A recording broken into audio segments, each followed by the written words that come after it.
Hey, just want to give everyone a heads up. I decided to split this episode into two parts. Typically, I like to keep these episodes between like 45 minutes to an hour.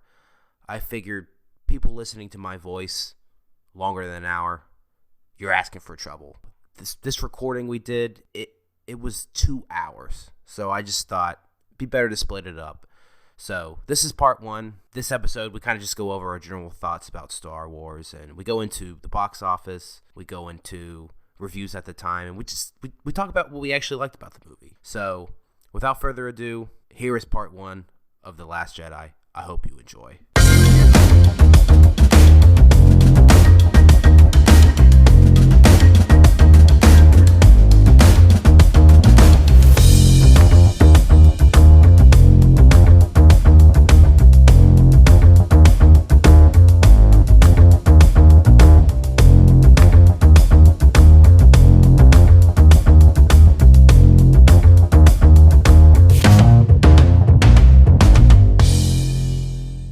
Welcome to the Mixed Reception Podcast. I'm your host, Barrett Sigmund, and we have a very special guest today, Matt Holman. Matt, say hello. Hey, how's everyone doing out there in podcast land? He is the host of the Johnny September Takeover. Yeah, that's a podcast I do with our mutual friend, John Wharton. I know, I need to get John Wharton on here. I wonder what weird movie he'd want to pick. I don't know, but I feel like you'd be disappointed by his level of insight into anything cinematic as someone that has talked with him for now 20 hours recorded. We also have our own sketch group. Mm-hmm. We've been kind of missing in action for a while, but we're still around. We just haven't done anything. Yeah, I've actually had a few ideas recently that I think would work with the unique world we're living in right now. Yeah, our sketch group is called Congratulatory BJs. I'm very proud of that name. I think you're more proud of the name than anything else. Oh, totally. That is the most proudest thing that I've accomplished in sketch comedy is coming up with the name Congratulatory BJs. We got a huge episode today. Star Wars, The Last Jedi. This is probably the first of many Star Wars movies I'm going to do. Makes sense. I'm definitely going to do Rise of Skywalker. I have a lot to say about that. I actually rewatched it the other night because Molly hadn't seen it yet. So I rewatched it. Can I make a request? Sure. Don't invite me back for the Rise of Skywalker. I was going to invite you back. You don't want to do it? I have very strong feelings about that movie. So do I. Okay, well then, yeah, maybe. Bring me back for it. I was thinking we do like a one for me, a one for you. So okay, yeah. I'll have you back and do Rise of Skywalker, and then we'll pick another movie that like you really I'd be down. Like. Yeah, sure. Just don't make it too soon. That's the no. Thing. We're gonna wait a while. Good. Okay. I think Rise of Skywalker will probably be like 10 episodes from now. Oh, good. Okay. I don't want to blow my load so soon with all the Star Wars. But yeah, definitely gonna do that one at some point, and I'll probably do the prequels at some point. I texted you like I don't know, maybe like 3 weeks ago, and I said, hey, I got to have you on the pod. Which movie would you like to do? And you said, The Rise of Skywalker, or excuse me, The Last Jedi. She said, I think it's a better movie than people give it credit. Yeah. And I was ecstatic because when I came up with the idea for this podcast, The Last Jedi actually was like one of the first movies that popped in my head. Oh, perfect. It's a very unique movie in that, by all accounts, critics adored this movie, but the fans hated. Well, I wouldn't say hated. I would say very polarizing. Yeah. Because, and I remember opening weekend, and I didn't really know how to feel about it. I kind of liked it at first, and then like the more I thought about it, like the less I liked it. I had complicated feelings about it because I really liked parts of it, and I really did not like other parts of it. Well, we're going to get into that, but yeah. Not only was like the internet very hostile, talking to people in my social group, it was people either really hated it or really loved it. And I think this movie's a mixed bag. I'm very torn. Like I'm kind of like you. I don't hate it, but I don't love it. Well, I can tell you this much. I rewatched it for the podcast, and I have an answer to whether it's a good or bad movie. Really? Okay. Well, Yes, I have firmly landed in one or the other camp, and I don't want to spoil anything just yet, but I have firmly decided on whether this is a good or bad movie. so before we really get into it, well, this is usually a part of the podcast where I ask the guest, like, hey, how did you hear about this movie? With this movie, like, it was so hotly anticipated. Like, Yeah, everybody knew about it. Everybody went to see it. I don't mean to brag. I'm really into independent film, and so I frequent a lot of these sites that just talk about these tiny, tiny movies that no one's ever seen or heard of, and that's how I found out about Last Jedi. Yeah. How did you find out about Last Jedi? I live in the world. Yes. Well, I think a better question would be like, let's just talk about Star Wars in general. Like, what was your introduction to the series? How did you get into it? Well, so when I was younger, my dad is really into like sci-fi and stuff, and so he turned me on to Star Wars. But I saw the originals, obviously, and then I saw the prequels. I saw all 3 prequels in theaters. Oh, me too. I remember that, yeah. And then I saw, the most recent ones all in theaters as well. Me too. Yeah. I know. It's like Star Wars. But it was something that I was turned on to by my dad. Like, a lot of that kind of stuff, a lot of the kind of nerd stuff that I'm into now is and was, put on me by my father. But yeah, what about you? Well, so let me ask you this. Do you like Star Wars? I have complicated feelings regarding Star Wars. Like, I feel like a lot of fans do. I'm actually one of the things that really sucked when Disney came and took over Star Wars. I was a big fan of the Star Wars expanded universe stuff. So like all the novels and comic books that they did. Oh yeah, they threw that out the fucking window. Yeah, and Disney was just like, nope, that doesn't exist anymore. Nope, doesn't count. There was a really great one comic that I really loved, Star Wars Legacy. Have you ever heard of that? I have not heard of this. It takes place, I think it's 300 years in the future. So after Return of the Jedi, it's 300 years after Return of the Jedi, and it's about like Luke Skywalker's great grandkid, who's basically like a Han Solo but more evil. Okay. And all of a sudden, it's been like there's been no Jedi, there's been no Sith since the events immediately were following Return of the Jedi. And then all of a sudden, the Sith realize, well, wait a second, why does there just have to be 2 of us? And so they break the rule of 2, and they just start like rampaging through the universe. And there's like 1 billion Sith, and Caden starts seeing the Force ghost of Luke Skywalker, and Luke Skywalker's like, you need to go ahead and reform the Jedi. He's like, dude, I'm like an evil bad dude. There's no way I can reform the Jedi. That sounds awesome. That sounds better than what we got. Yeah, it was very good.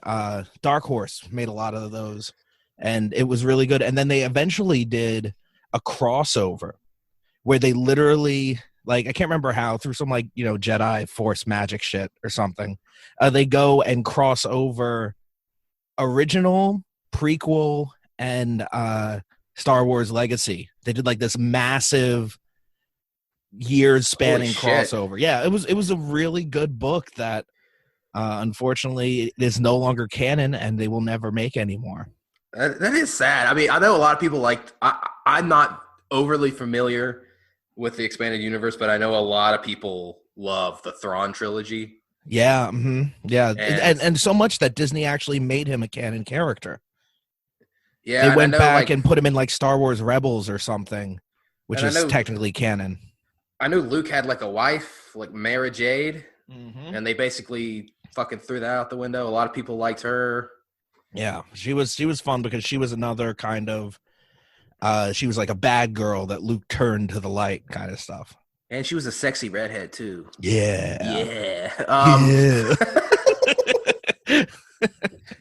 For me, I probably watched Star Wars for the first time, the original, when I was 8. It's kind of funny because a lot of the movies from like the 70s and the 80s, like the classic movies that I love now, like my parents introduced me to, and my parents are not Star Wars people. I mean, my dad took me to some of these movies, probably just because I begged them to. But yeah, they're not big fans. So this is something that I kind of kind of had to discover on my own. I mean, I went to my friend's house in second grade after school, and she's like, "Hey, like you've never watched Star Wars? Like, let's watch Star Wars." And so I watched the original A New Hope, and I loved it. And then this was right around the time of the special editions. And I remember I was in Walmart with my mom, and I said, like, "Hey, I really want Star Wars on VHS." You could only buy the special edition trilogy. You couldn't buy just one separately. And my mom was kind of like, "Do you like it? This is kind of expensive. Like, they sell all three. Like, do I have to buy this?" I was like, "Yes." So watched Empire eventually. Watched Return of the Jedi. I adore the original trilogy. I would say A New Hope and Empire Strikes Back are perfect movies. I think Return of the Jedi has its flaws, but I think generally, like overall, I think it's a pretty good, solid conclusion to the original trilogy. The prequels, listen, they're not good, but I have a soft spot in my heart for them because I was 9 when Phantom Menace came out, and that you're the same age as me, I think, just about. Yeah, I mean, that was like kind of our generation of Star Wars. Yeah, I was the prequels. I was talking about this yesterday, and I was saying, like I'd want to rewatch the prequels, but I'm also nervous to rewatch them because I've only seen them when I saw them in theaters. Oh shit, you haven't watched them like in your 20s? I have not. What? And so, yeah, it's mainly because like part of me is like nervous.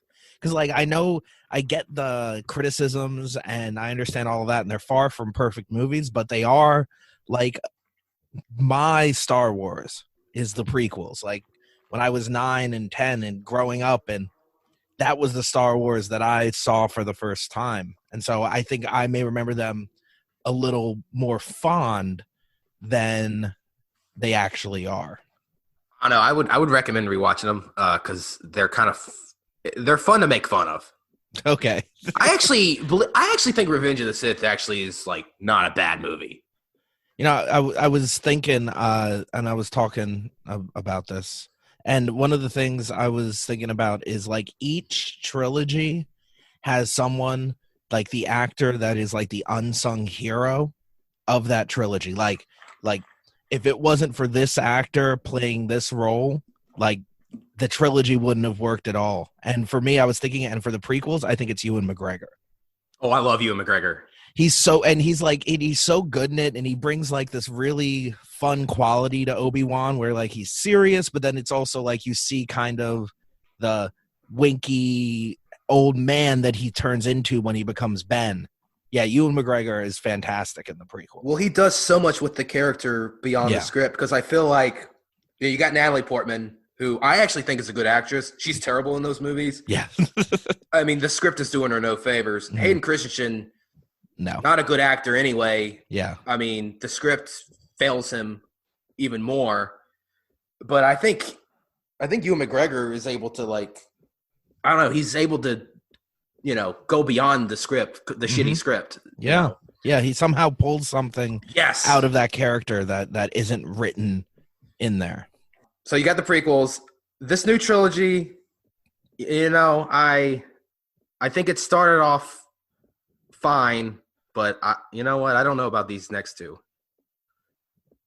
Let me ask you this before we really get into Last Jedi. Okay. What are your thoughts on The Force Awakens? Because I will probably never cover that movie because I feel like the general consensus is that it's a good movie. I think people still like it. I remember the first time I saw the trailer for Force Awakens. It had released, like on the internet and everything, but I purposely avoided it because I wanted to see it for the first time when I went to see a movie because I knew it was going to be in front of, any movie for the next couple of months. And that trailer just like inspired such excitement in me. Are we talking about the very first trailer or the one that Chewie, we're home? Yeah, the one that ends with that. Okay. Yeah. That's a great trailer. Yeah. Like that trailer. And honestly, if they had just released that trailer and moved on and said this is The Force Awakens, I would have been okay.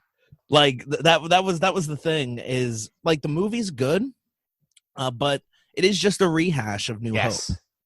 Yes. And it's better special effects and things like that, but it doesn't work for me. Like it's a watchable movie, but it's very empty. And like it's just kind of like it has a lot of the same issues that get magnified in Rise of Skywalker for me, which is fan service, where it's just like we're going ahead and, hey, here's this character. Isn't that crazy? Hey, here's this character. Isn't that crazy? Like it's a lot of this kind of fan servicey nostalgia trip instead of trying to focus on telling a story that says something or does something. Say what you will about the prequels. The prequels are a mess. I agree. But you could tell that George Lucas was trying to do something. Yeah. I mean, they are different. I will give him credit for that. He just failed. Yeah. I think the thing with Force Awakens is it feels like a very safe. Yeah. And it feels like it was created by like a boardroom like committee. Yes. And I think, and I still like it. I think I actually rewatched it before Rise of Skywalker hit theaters, and I still like it. I think it's a good movie, but I think looking back now that the trilogy's over, I think there's a different movie out there in an alternate universe that is good. I think I would have liked to have seen Luke train Jedi, and I would have liked to have seen the Republic rebuild. I would have liked to have gotten some backstory on Snoke, and I would have actually have liked to have seen Kylo Ren turn to the dark side and everything go to hell. Like, I think that's what the first movie should have been. And maybe that would have been too dark. I don't know. But I will say it is a rehash, but I think the whole point of that movie really is just kind of, you know, after the prequels, I think they wanted to get people back on board and kind of reintroduce us to that look and feel and the tone of the original trilogy. I definitely agree with you that it's it feels like a movie that was made in a boardroom. Like it does totally. feel, because it feels like they're just like shooting right down the center of like, what are we going to do? And it's just this collective people like, well, we can't do this because this is going to alienate this fan group, and we can't do this because it's going to that is a really good summary of Force Awakens. All right, well, let's get into The Last Jedi. Okay. Let's talk about reviews at the time. As I said earlier, critics for the most part like love this movie. Mm-hmm. I'm gonna read some. Tell me what you think. Peter Travers, Rolling Stone, gave it a 3.5 out of 4. Quote, "You're in hyper-skilled hands with Johnson, who makes sure you leave the multiplex feeling euphoric. The middle part of the current trilogy, The Last Jedi, ranks with the very best Star Wars epics, even the pinnacle that is The Empire Strikes Back, by pointing the way ahead to a next generation of Skywalkers and, thrillingly, to a new hope." Well, first of all, the minute I look at Peter Travers and I say that guy knows what's going on is incorrect. I also want to say right off the bat that going into this, I was pretty biased because I love Rian Johnson. I do too. I'm a big fan of like I'm actually sitting at my desk looking at my DVD rack right now, and I have 4 Rian Johnson movies up there, and he's only made 6, including The Last Jedi. So I know he did Brick. I love Brick's great. That's like a high school like film mystery. Yeah. Yeah. That movie's great. I did not see the Brothers Bloom. I that was the first one of his I saw. It's an enjoyable movie. It's pretty lighthearted. I don't think he wrote it, which most of his movies he writes as well. And you can kind of tell because it's got like this Wes Anderson-y kind of feel. Like if Wes Anderson made like a con man movie is how I'd explain it. Okay. And then I know he did Looper. I'm assuming I love Looper. I'm assuming Looper is probably what got him the job. I would believe that, yeah. And then he did Knives Out, which came out last year. Knives Out was so good. Which, here's the thing, when we'll get into this, but currently Rian Johnson's slated to do his own trilogy, his own Star Wars trilogy. I say fuck that. Just move away from Star Wars. Yeah. I want to see another Knives Out movie with the Daniel Craig character. I That needs actually, to be a franchise. I swore I read an article where he is planning on doing that, but there's not a like a time frame for it. But he did say that that's what he wants to do, is do the Daniel Craig character solving another mystery and like making like a Knives Out series. Yeah, I'd rather have that. Yeah, That'd be I awesome. agree.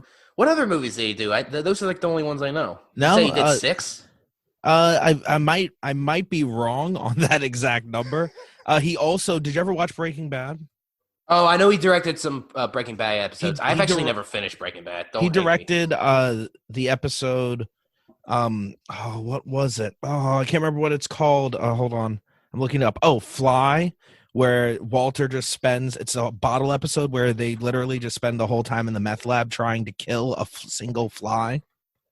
And I have seen that one. He also directed Ozymandias, which is the second to last episode of Breaking Bad. Like the one like he's a fantastic director. He also, oh my God. Sorry, I'm looking at his credits right now. He also directed an episode of Terriers, which is one of my favorite shows ever. I've not heard about that. Is that about a dog? No, it was a one-season show that ran on FX because no one watched it because it had a terrible marketing campaign. But it's a fantastic film noir style TV show about these two private detectives who get embroiled in this big mystery. But it's got Donal Logue in it, who you'd recognize him if you saw him. Did you ever watch True Blood? No, I didn't. Oh, the guy who played Renee in True Blood. I don't remember the actor's name. But it's a fantastic show. It was on, what's it called for a while? It was on Netflix for a while. It only ran for one season. Only show I've ever written to the network to ask them not to cancel. Holy shit. Yeah. And they didn't listen to you. No, they didn't. They didn't. And unfortunately, it ends on like a cliffhanger. Like it is not a resolution for the show. So yeah, the Peter Travers review. Here's the thing. Don't compare this movie to Empire Strikes Back. Don't even mention it in the same sentence. I'm sorry. Ooh, well, then you're not going to be happy when I get to my notes. It's okay. Hey, it's okay. Another review. Richard Roper, Chicago Sun-Times, 3.5 out of 4. Star Wars: The Last Jedi doesn't quite pack the same emotional punch as The Force Awakens. I just want to say that's a perfect Richard Roper impression. Is it really? I've heard him speak, and you are nailing it. And it lags a bit in the second half, but this is still a worthy chapter in the Star Wars franchise, popping with exciting action sequences, sprinkled with good humor, and containing more than a few nifty callbacks to previous characters and iconic moments. I disagree with that, mainly because I actually think the second half is where it gets good. I disagree. This is going to be an interesting conversation. That's why I had you on here, because you like it. I'm not the biggest fan of it. This will be an interesting conversation. And also when I rewatched it for the podcast, like I'm in. Like I'm fully invested in Last Jedi now. All right, I'm going to read one more positive, then I'll read a negative. Okay. Todd McCarthy, Hollywood Reporter, loaded with action and satisfying in the ways its loyal audience wants it to be. Writer-director Rian Johnson's plunge into George Lucas's universe is generally pleasing, even as it sometimes strains to find useful and or interesting things for some of its characters to do. Okay, that's the biggest problem. We'll get into it. I feel like that's Finn and Poe, they don't really have a whole lot to do.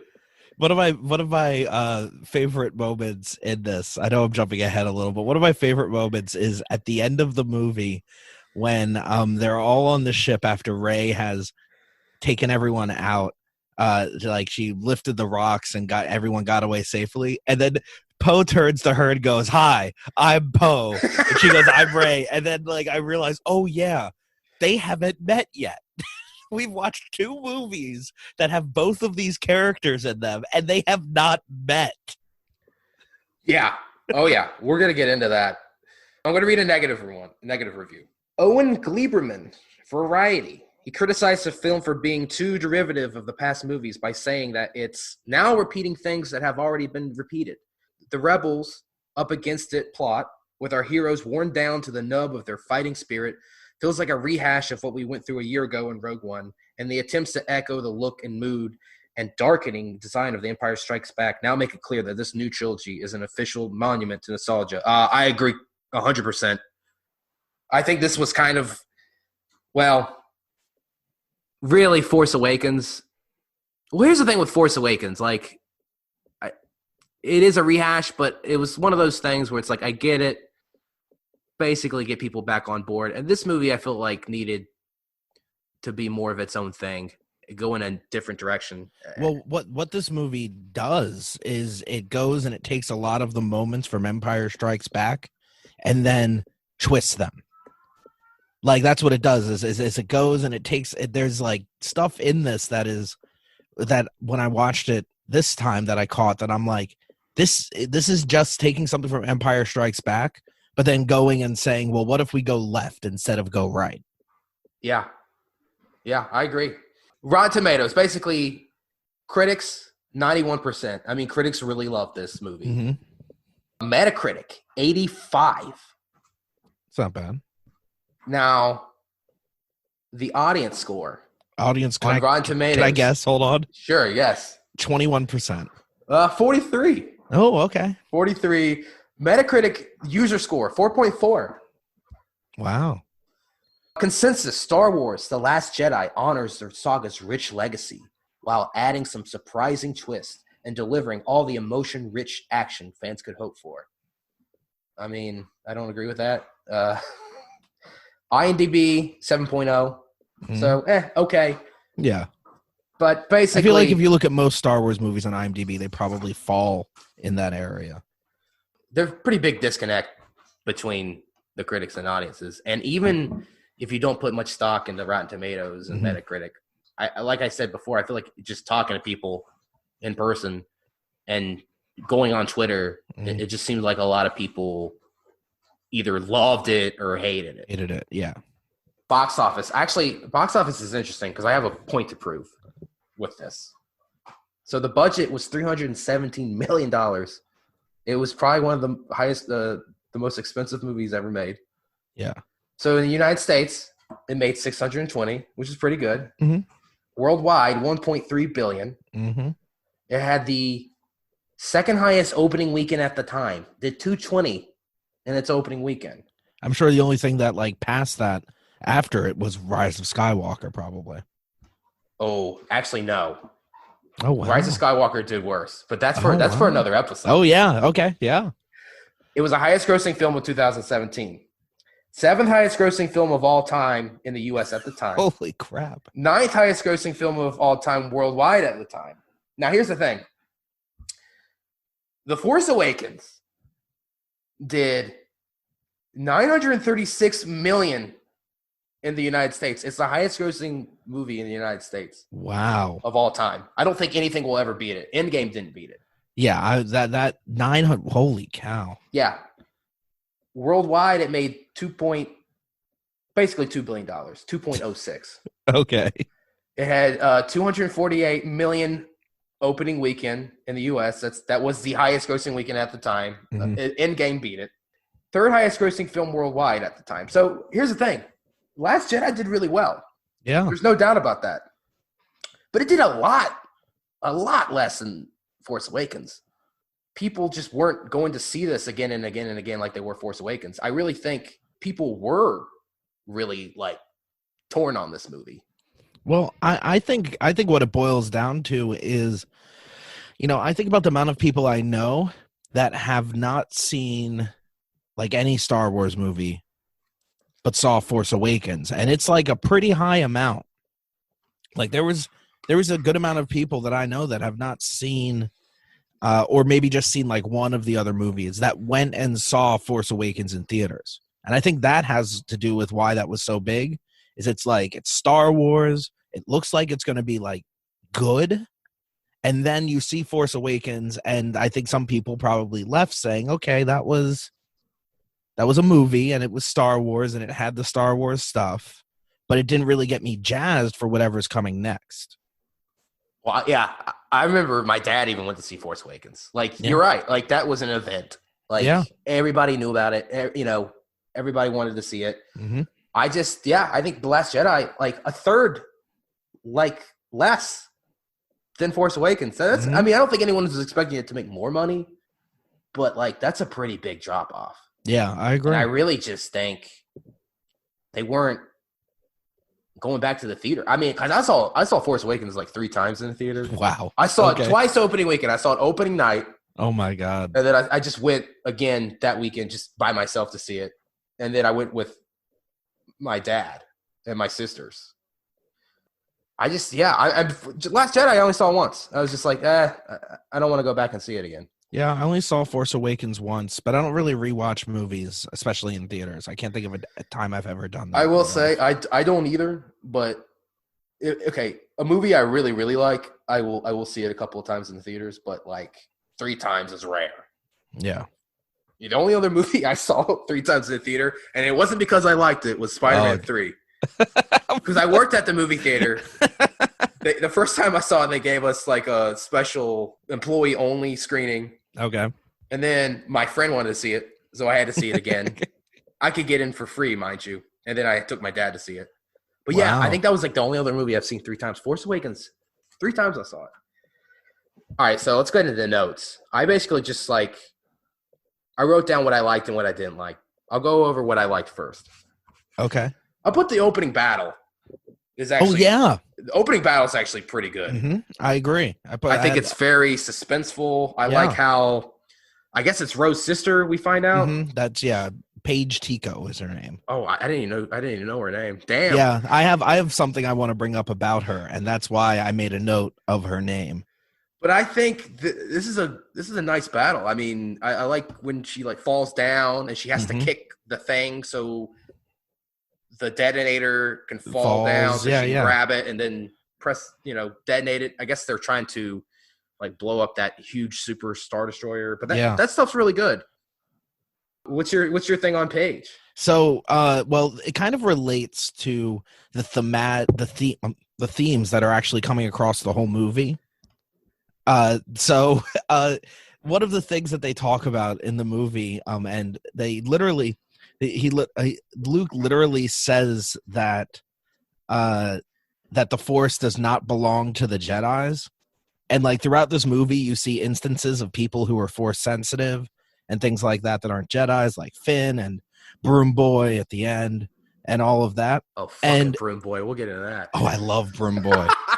I'm going to talk about I could do a whole episode just on that last scene with Broom Boy and how perfect that is. But one of the things, so with Paige, the detonator falls, she kicks it, and it falls past her.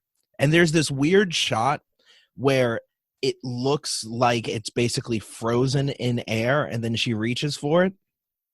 Oh, you think she's got the Force? I think that's the implication.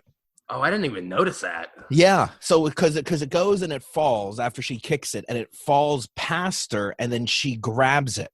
But the way the shot is done, it's like a super, super slow motion thing. But I think maybe that's supposed to imply that she's Force sensitive. Holy because shit. That's one of the ideas that Rian Johnson keeps putting through this is the idea that anyone can be a hero. That is the overarching thing that he's trying to say. You don't have to be a Skywalker. You don't have to be a Han Solo. You don't have to be, a Princess Leia. You can be anyone in this galaxy. Anyone in this universe can be a hero if they just stand up and do something about it. Well, I agree, actually. Yeah, and I think one of the things he does, I think he uses that scene as a way to hint at the fact that he's going to basically, by the end of this movie, the Force does not belong to the Jedi anymore. It is not unique to the Jedi. It's not unique to the Sith. It belongs to the universe. Okay. Yeah. All right. I put what I liked. Everything with Luke and Rey on Octu. Oh, my God. So good. I think when this movie came out, I think a lot of fans did not like the direction that they went with Luke.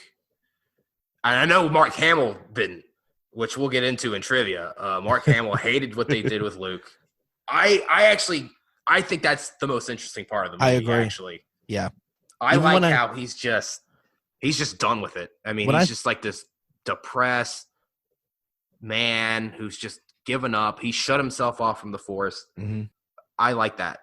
I love it. I was the first scene when she's standing there and she hands him the lightsaber. They're playing, I can't remember what music it is, but it's like one of the iconic pieces of music. And she's handing it to him, and he takes, and his hand reaches out, and it's the robot hand, and he grabs the lightsaber, and then like just throws it over his shoulder. I remember in the theater when I saw it, laughing super hard as everyone else around me gasped in like shock and surprise. It's such a great moment, and like I think it's just such a perfect way to say, look, whatever you're about to expect is going to happen in this movie, we're literally throwing it away. Yeah. I like that scene. Yeah.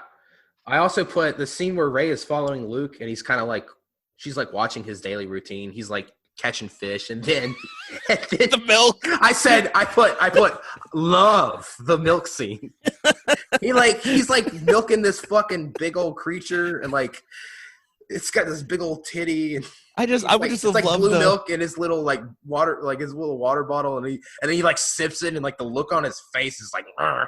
I would have just loved to have been in that table read when they're going over that scene, and it's like Luke goes and sucks blue milk out of some weird monster's tits. Is that the best GIF of all time?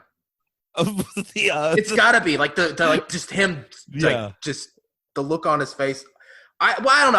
I just like that scene. It's just like his everyday routine. Yeah. I just guy gets blue milk. He squeezes a titty. I love it. It's just such an odd moment, and it's I love that. All right, I love when the Porgs look sad when Chewie is by the fire and he's about to eat one. That was funny. Well, is this in your trivia already? Why the Porgs are there? Well, no, I didn't write anything about the Porgs in my trivia. Go ahead. The only reason the Porgs exist is because the island they shot on to do Octo is a real island off of like the coast of Ireland or Scotland or something, and there were puffins everywhere, and they couldn't get rid of the puffins, so they decided instead, well, let's come up with a little creature that we can CGI over top of them. Oh shit! So they don't look like Earth animals. Okay. And then everyone thought the Porgs were so cute that they started writing in all the Chewie Porg stuff and everything. I'm a fan of the Porgs. Yeah. I was kind of worried before the movie came out. I was like, oh god, he's gonna be like the new Ewoks. But yeah, they are funny. They are cute. They do a good job with the Porgs in this. I enjoyed all of that. All right, I love the scene when Luke walks around the Millennium Falcon, and the Luke and R2-D2 reunion. One of my favorite moments in the whole movie, and he shows Luke the Leia hologram, and he's like, "Nothing can make me change my mind." And then he shows the hologram. Yeah, he's like, "That was cheap." Great. Oh my god, I love that scene.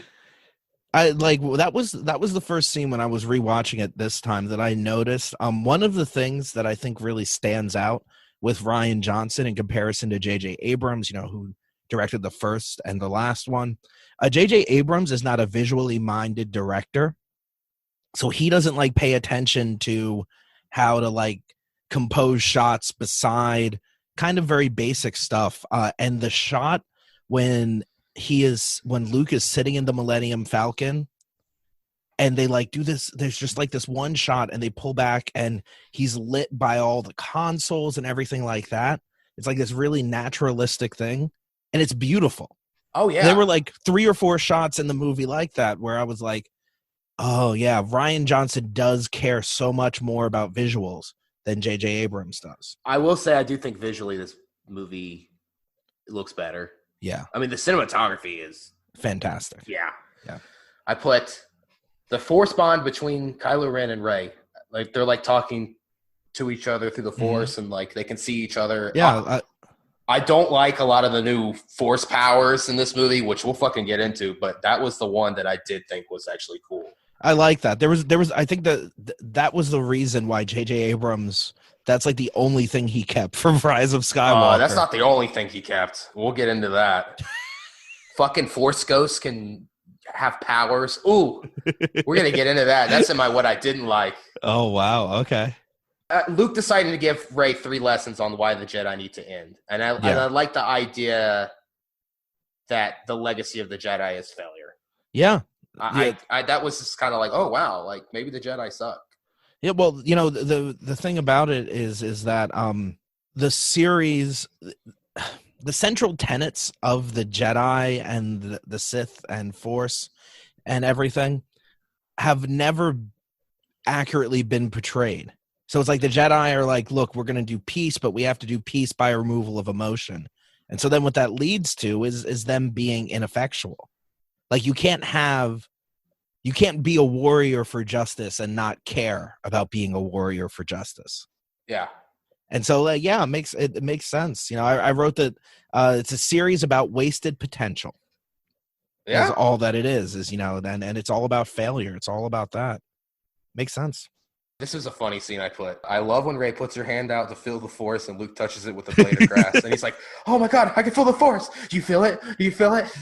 She slaps her hand. There's a lot of really funny moments in Last Jedi. Well, the humor is very hit or miss for me, and we'll get into that. Okay. But that scene probably wasn't very appropriate, but I did laugh at it. But I also wrote down, I like the unreliable narrator. Like, Luke and Kylo Ren have very different versions of what went down.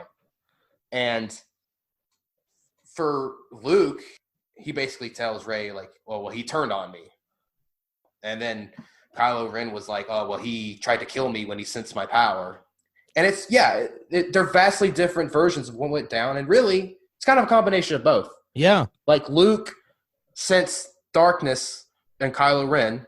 He had a vision of what he would become, and he was about to kill him, and he hesitated and decided not to. But by then, he was already standing over him while he was in bed with the lightsaber. And for future reference, if you decide to kill someone and then change your mind, put away the weapon. Yes. Before thinking about what have I done. Yeah, but then Kylo Ren already sees that, and then pulls the thing down on top. And that's how it kind of went down. I love that, an idea of the unreliable narrator. You know, in my opinion, all of the Kylo, Luke, Rey stuff is fantastic. Oh, yeah. I think Rian Johnson had the most fun writing that stuff. Yeah. And then when it came to Finn and Poe and Leia and the Resistance. I was like, oh, I gotta fill more time here. Oh, we're going to get into that. oh, man. I can't wait to get into what I didn't like. But I will say, the next thing I wrote down, the Yoda scene. I love it. Yeah. And I love that they did classic puppet Yoda. Like for Yoda as well, they didn't go and make him like a CGI one. Oh yeah, yeah. I love. He's like the sacred text. Oh, read them, have you? Will know. Page turners, they are not. I was thinking, and one of the things that I think a lot of people forget about Empire Strikes Back is that Yoda's kind of an asshole in that. Well, he puts up a facade. He seems goofy at first, and then he. But holy shit! He he is wise and he has all this other stuff, but he's kind of a jerk, and that's what I think. That's what I think of. You know, one of the things that I saw in comparison to Empire Strikes Back, Empire Strikes Back. Like that movie. And if I say Enterprise on this podcast about Star Wars, you're gonna get so many letters.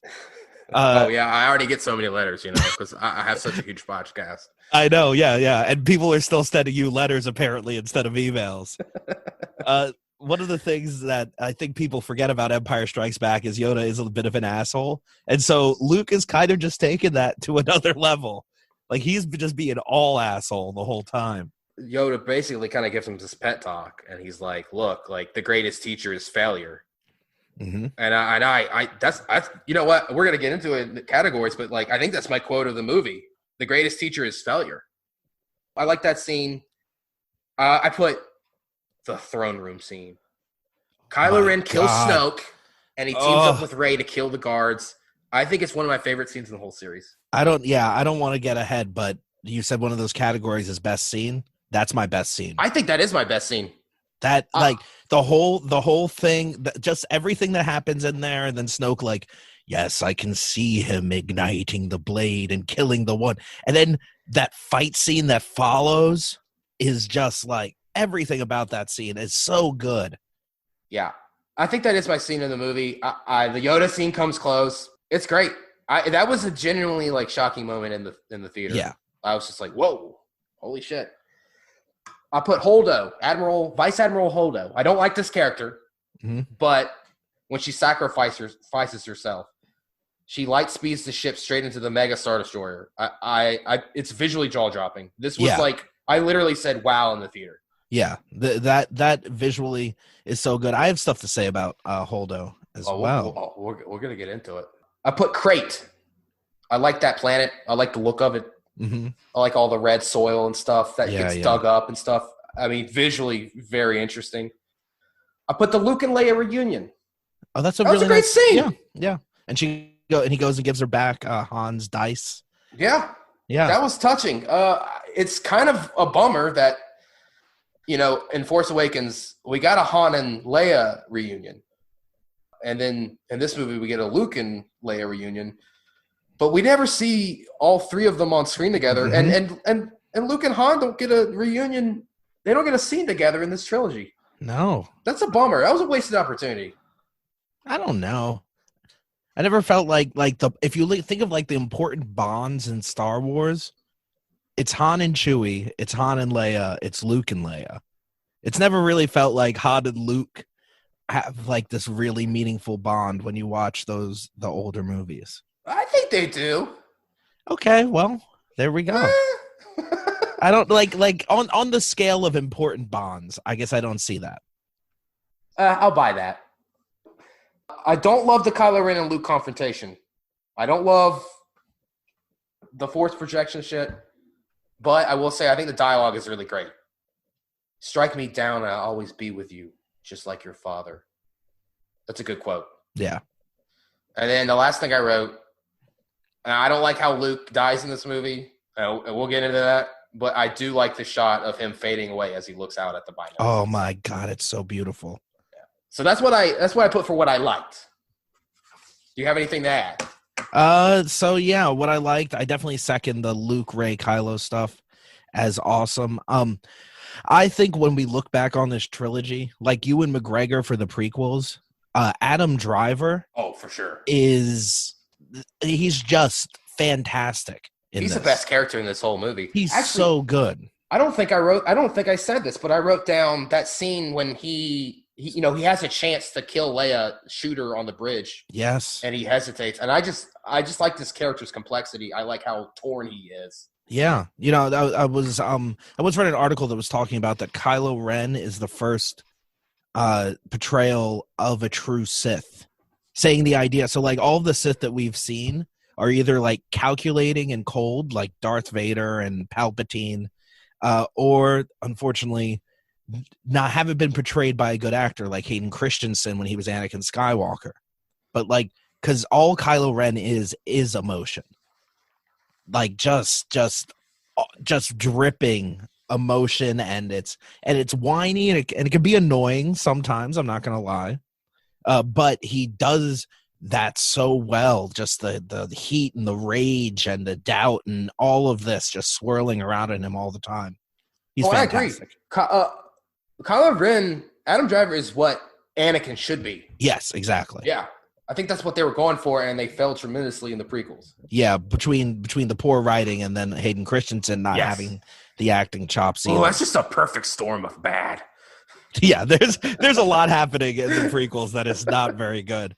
So stuff that I liked.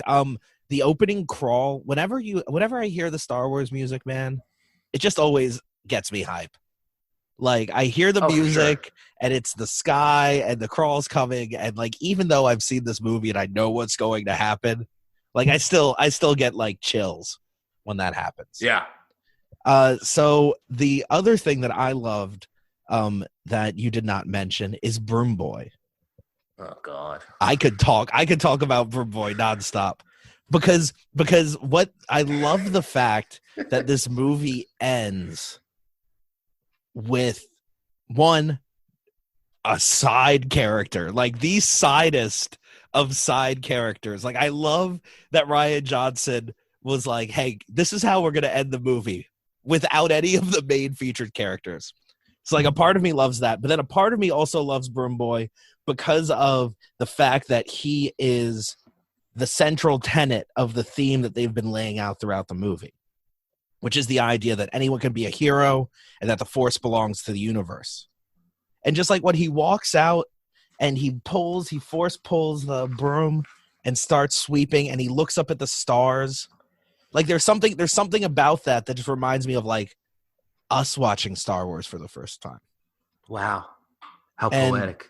yeah, it is poetic. Here's the thing. You. I don't mind Broom Boy. I do like the idea of like, hey, like having the Force, it's not about bloodlines. Like anybody can have the Force. Now, in the next movie, it is literally about bloodlines. Exactly. Yeah, because it's almost like Rise of Skywalker was just like, look, we hated Last Jedi, so we're gonna go ahead and get rid of everything that happened in there. Well, and like now looking back on this whole trilogy, it's like there's no payoff with Broom Boy.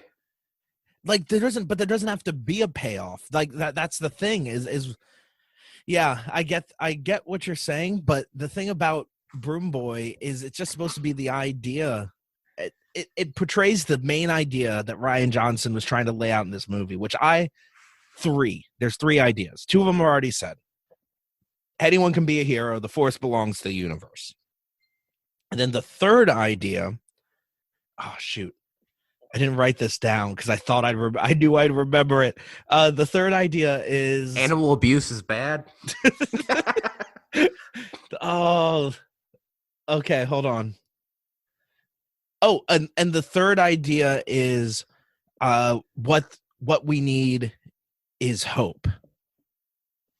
And you see that throughout a bunch of times. You see that through the very ham-fisted, kind of stupid thing where Rose pushes Finn's skimmer out of the way when he's about to blow up the thing. Oh, that is in my hate.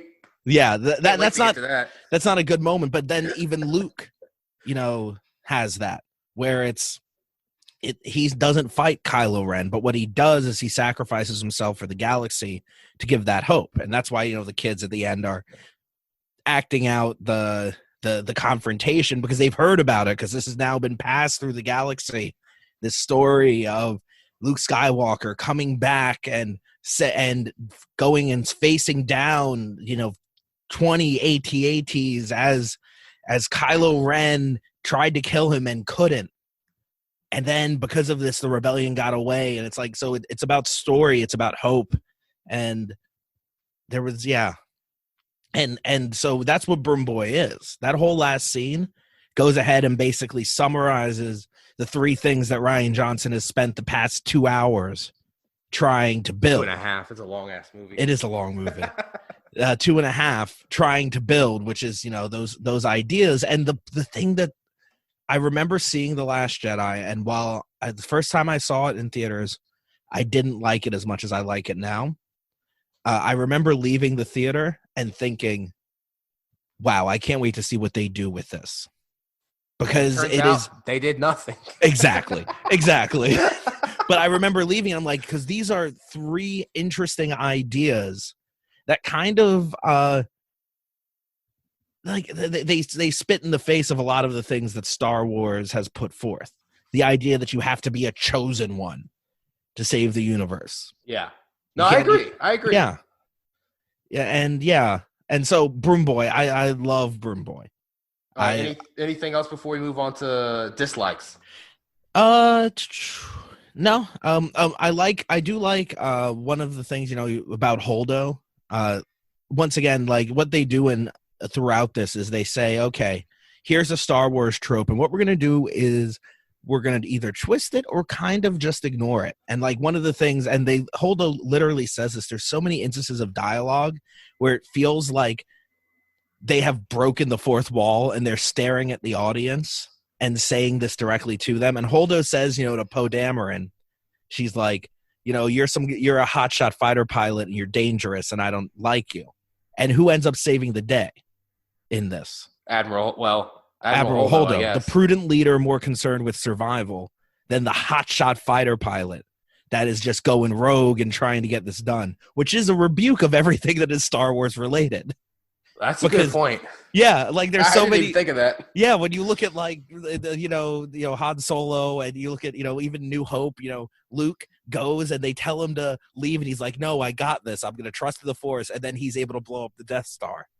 Like, but in this movie, the person that saves the day is the leader that doesn't care what people think, that is just concerned with survival and getting through this And then when all of a sudden survival is no longer an option and she has to do something, guess what? She balls up and does a hotshot fighter pilot move by hyperspacing through a whole fleet of Star Destroyers.